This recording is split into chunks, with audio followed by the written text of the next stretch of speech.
નમસ્કાર ખેડૂત મિત્રો, મારું નામ છે અલ્કેશ પટેલ અને આપણી યુટ્યુબ ચેનલ છે ખેતીની વાત મારું ગુજરાત. આપણી દુકાનનું નામ છે મિત્રો Hindustan agro seeds Kalavad, proper Kalavad, તાલુકો કાલાવડ, જિલ્લો જામનગર. મિત્રો આજે તારીખ થઈ છે 30/1/2025. આજે આમ જોવા જઈએ તો ઝાકળનો જે છે રાઉન્ડ આજથી શરૂ થયો છે.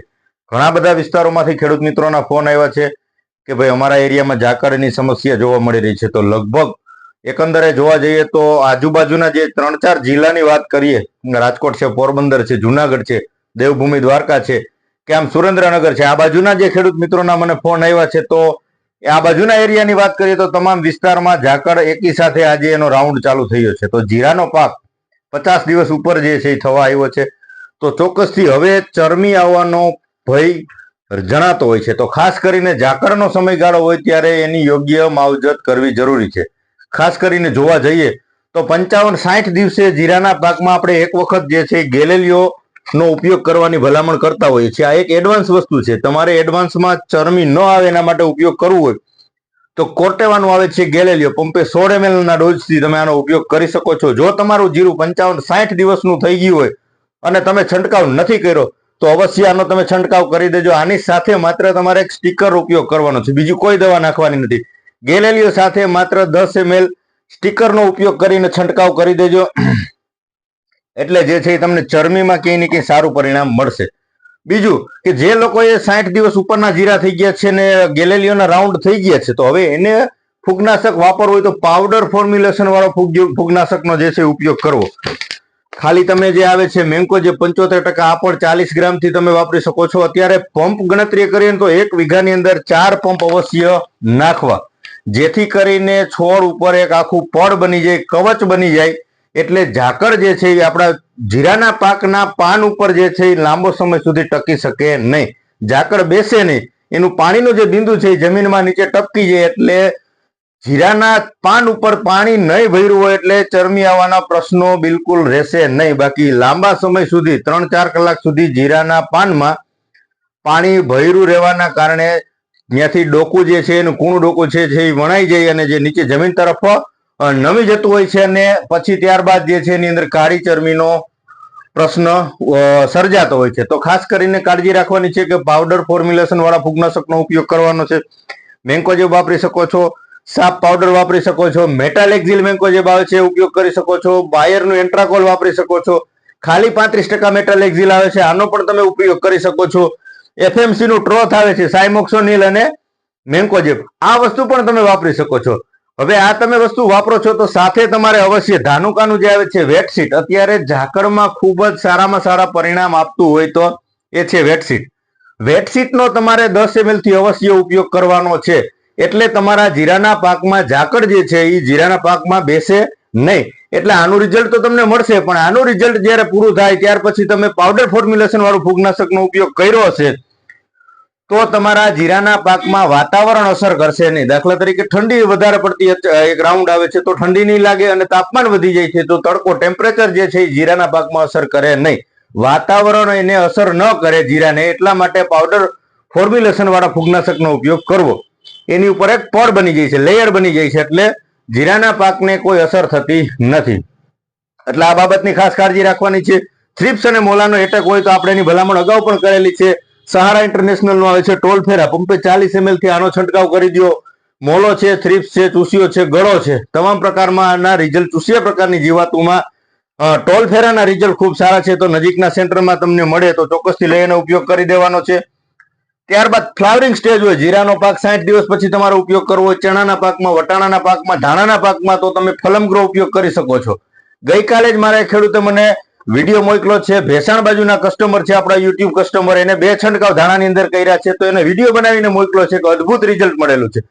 તો જે મિત્રોએ આનો ઉપયોગ કર્યો છે એને તો ખ્યાલ જ છે કે આ વસ્તુનો રિઝલ્ટ શું છે. તો તમે નથી કર્યો અને છંટકાવ કરવા માંગો છો તો ચોક્કસથી અવશ્ય એક વખત આનો ફલમગ્રોનો 250 ગ્રામમાં 10 પંપ થાય છે, માત્ર 10 પંપનો ઉપયોગ કરશો, જેથી કરીને તમને આવનારી સિઝનમાં ખ્યાલ આવશે કે આનો ઉપયોગ કરવાથી ફાયદો શું થતો હોય છે. મિત્રો આ વાત થઈ.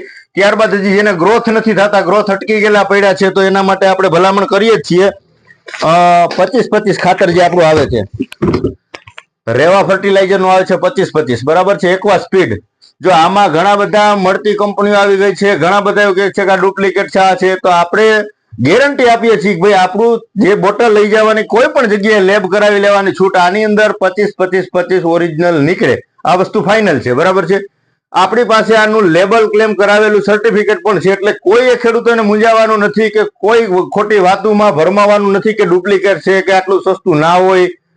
તો કાંઈ ચિંતા કર્યા વગર તમારે લેબ કરાવી શકો છો, અને વાપરવું હોય તો બિંદાસ તમારે 500 ગ્રામમાં 10 પંપ થશે, અને 1 લીટર જે કિલો પેકિંગ આવે છે એના 20 પંપના દ્રાવણ બનાવીને ચોક્કસ આનો ઉપયોગ કરી દેજો. અદ્ભુત રિઝલ્ટ છે. જે લોકોએ વાપર્યું છે એને ખ્યાલ જ છે, અને કોઈ પૂછવાની જ વાત નથી કે આ વસ્તુ વપરાય કે ન વપરાય. પણ જે લોકોને જે મનમાં વિચાર છે કે કયું સાચું ને કયું ખોટું, તો આંખું વીચી અને જે એકવા સ્પીડ 25 આવે છે આનો અવશ્ય ઉપયોગ એક વખત કરી લેજો, એટલે તમને રિઝલ્ટ બતાવશે કે જગ્યા છોડશો કે આ વસ્તુનું રિઝલ્ટ શું છે મિત્રો. તો એકવા સ્પીડ તમે વાપરી શકો છો. સ્ટીકરની વાત કરીએ તો ઝાકળ જેવી સ્થિતિમાં તમારે સ્ટીકર ચોક્કસથી વાપરવાનું છે.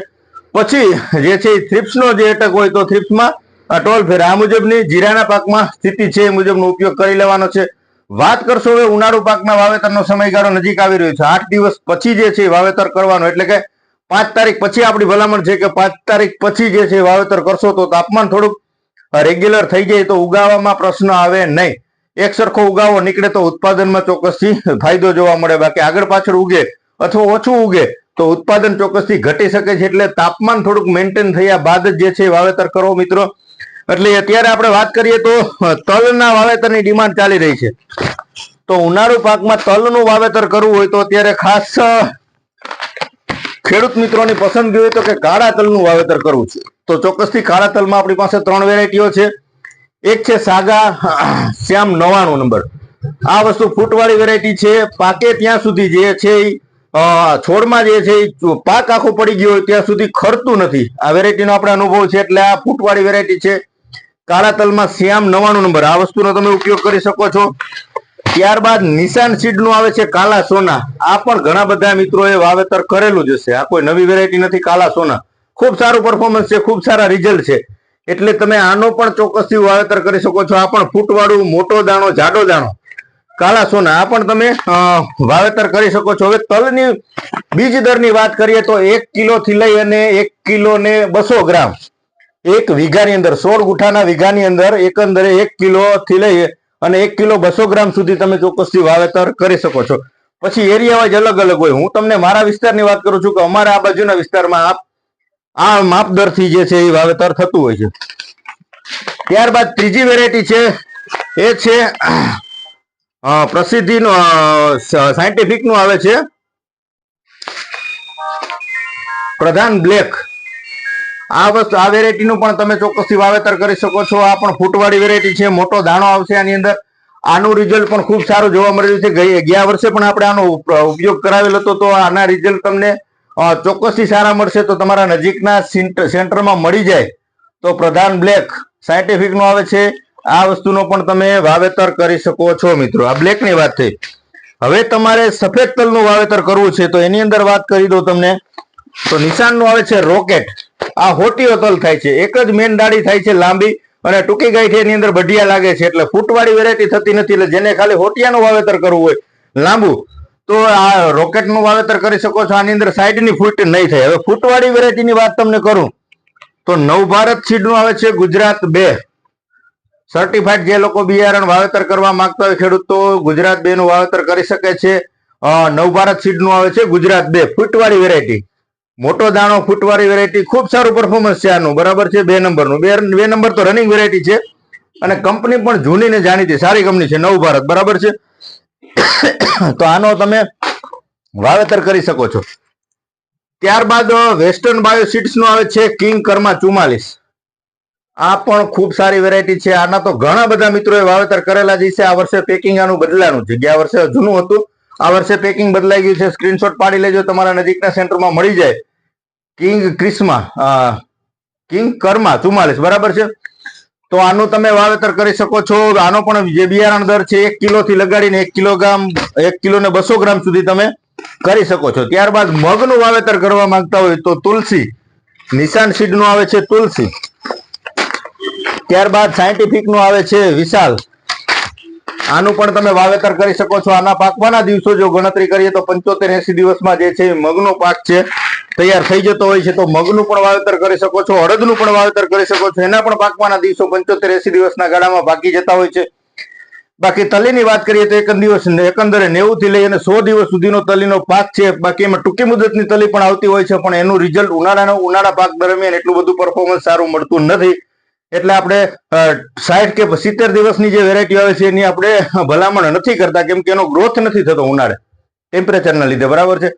તો તમે કોઈ પણ વેરાયટીનું વાવેતર કરી શકો. હજી આપણી પાસે 2-3 વેરાયટી આવકમાં છે. ગોલ્ડ કિંગનું વેરાયટી જે છે પણ આવકમાં છે.